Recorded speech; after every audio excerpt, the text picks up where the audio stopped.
Hello, welcome back to How to Teach Your Kids Responsibility. And we are in part 4. So we've talked about the 3 essential steps that you need to take to set them up for success.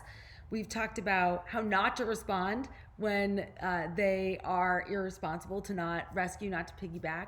Then last video we talked about the importance of resilience and how they can really learn to navigate and difficult situations and bounce back from setbacks when we let them struggle through making a bad plan and living with the result of that.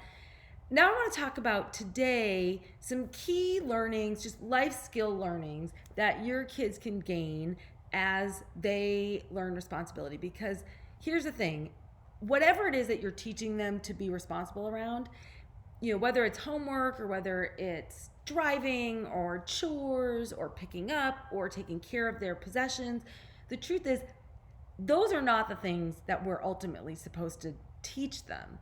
Our job is to teach them life, how to do life well. So, when it comes to homework, that's the example I've been using with Imogen. I've had to keep coming back to and reminding myself, my job isn't to teach her math homework, right? Because sometimes we need perspective as parents as to what's the most important thing.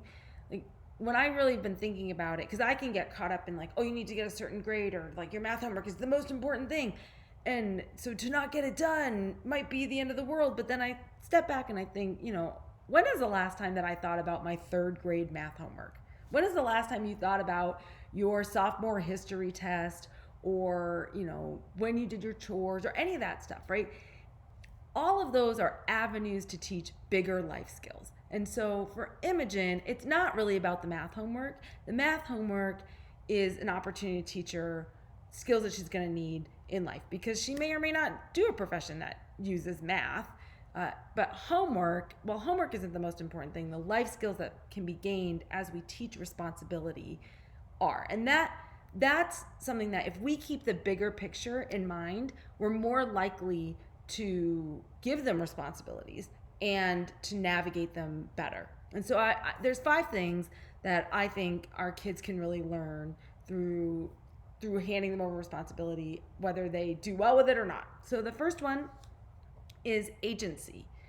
And the question that we need to keep asking as parents is, whose problem is this, right? Like, if Imogen doesn't get her homework done, whose problem is that? It's not my problem, actually. I already passed 3rd grade, and I don't have 3rd grade math homework. She does, right? Or if they lose their Kindle, or if they have a messy room, or they don't clean up the dinner dishes, whose problem is it? Yes, we're going to talk about their decisions impact us as well, but the first thing that they learn is they have agency, they have control, they have an ability to impact their environment. And that when we don't piggyback and we don't rescue, part of what they learn is no one's going to make you. I can't make you, and no one's going to rescue you, right? So in the end, you are in control of you. You are in charge of you. And that is a huge thing to learn in life, that you can't control what other people do. And sometimes as parents, in giving our kids responsibility, we relearn that lesson. Like, I can't actually control what Imogen does or how she does it. I can't control her grades. I can't control her eating. I can try, but I'm actually not in control of her. She's in control of her. And so we need to hand control back over to our kids, and they need to learn that someone isn't gonna, force feed you, and someone isn't gonna rescue you. Because if they don't learn that when they're younger, this is why so many kids get to college and they end up dropping out, because they've had someone forcing them along one way or another, rescuing them or nagging them, and they've never had to take responsibility. So the sooner you can teach them agency, the better. The second thing that they can learn is perspective.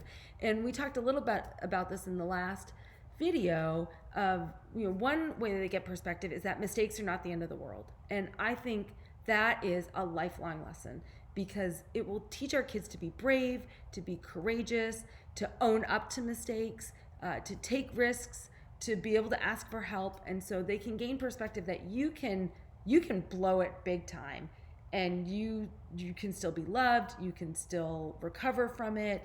And again, that's a huge life lesson to gain, that mistakes are not mistakes are not the end of the world. And so it helps them to be more honest. It helps them to not hide their mistakes from you as well, or from other people, that they can say, oh, I made a mistake, or I'm in over my head, or I don't quite know what I'm doing. And so perspective is huge in life, because again, I would say let them learn this now when the stakes are really low, versus if they don't learn it now, they're going to learn it eventually, but the stakes are really high the older they get. And so giving them perspective of, yep, sometimes you're going to stumble, sometimes you're going to fall, sometimes you're not going to know what to do, sometimes you're going to be in over your head, sometimes you're going to make a bad plan and you're going to totally blow it, and here's how you can navigate the world. And so this new perspective on mistakes is a huge life skill that I wish that I had had when I was younger. I've had to gain that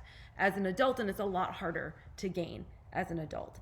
Another big picture life skill that they can get is this idea of empathy. And the reality is, like I said, they need agency to learn. You're in control. No one can force you.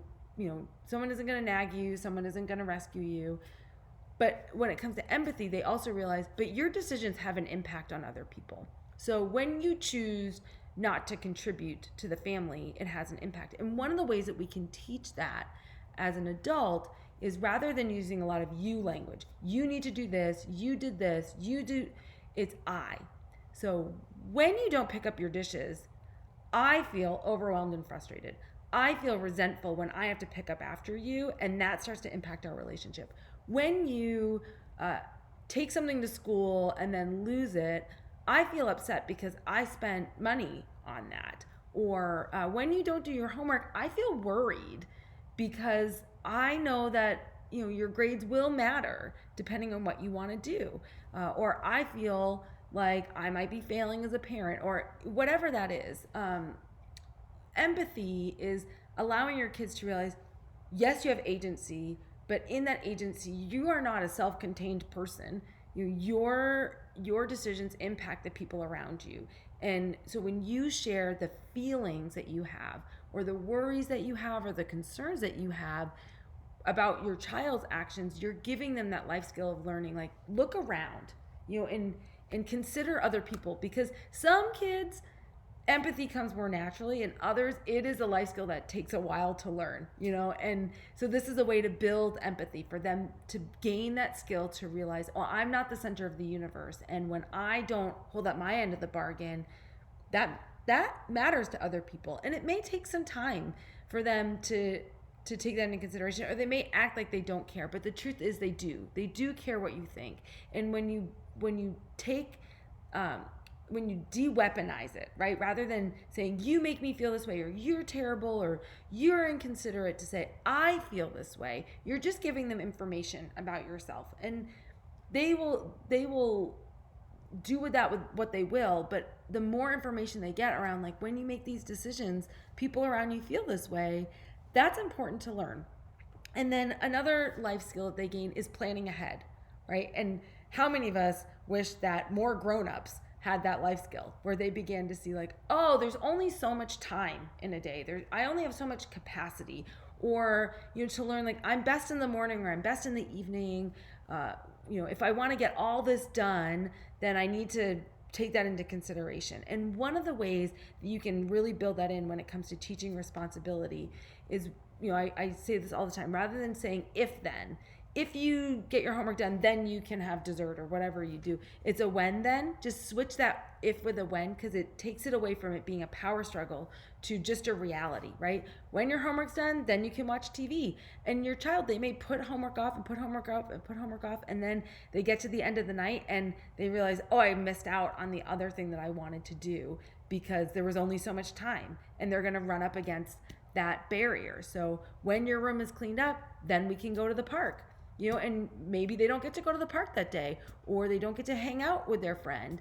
And it's not, I'm threatening you. If you don't do this, I'm not going to let you do what you want. It's just this reality of, there's so much time, and you get to decide how you spend it. And if you want to drag this thing out, or if you want to wait to the last minute, you may bump up against a barrier. And so part of that is they learn to plan ahead. They learn time management.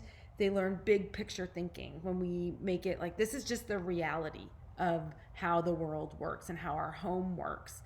And then the last one that they learn is, and this one is so important, is capability, that they actually can do it.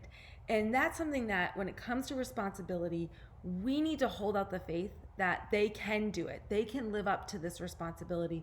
They might stumble and trip and it might take them a bit to get there, but the reality is they can become even more capable of planning ahead, making a good plan, taking these things into account, thinking about other people. They can be responsible. And so when they learn capability, that increases their confidence in the world, and then they are more willing to take on another responsibility. And so, again, one of the big things that we want to keep in mind when we're parenting is your job isn't to teach them algebra, your job isn't to teach them driving, your job isn't even to teach them finances. Your job is to teach them these big life skills that they're going to need, and that we take all of these everyday things, whether it's picking up toys, whether it's taking care of your things, putting your clothes away, learning to do laundry, driving the car, making dinner, whatever those things are, those are all avenues to teach the bigger life skills. And that's why handing over responsibility is so important, and remembering it's a learning process. They are learning responsibility. They don't come pre-responsible, and all the big things that they can gain from that. So I hope that that's helpful. For our final video, we're going to talk about, okay, once they blow it, or it's not working out, or we need to, tweak this, how do we keep moving forward? How do we capitalize on all the learning? How do we regroup and replan and reconnect and keep going forward when it comes to responsibility? So that's what we're going to talk about next time. But think about what are the bigger life values and the bigger life skills that you would like to instill in your child, and how giving them responsibility might help you do that.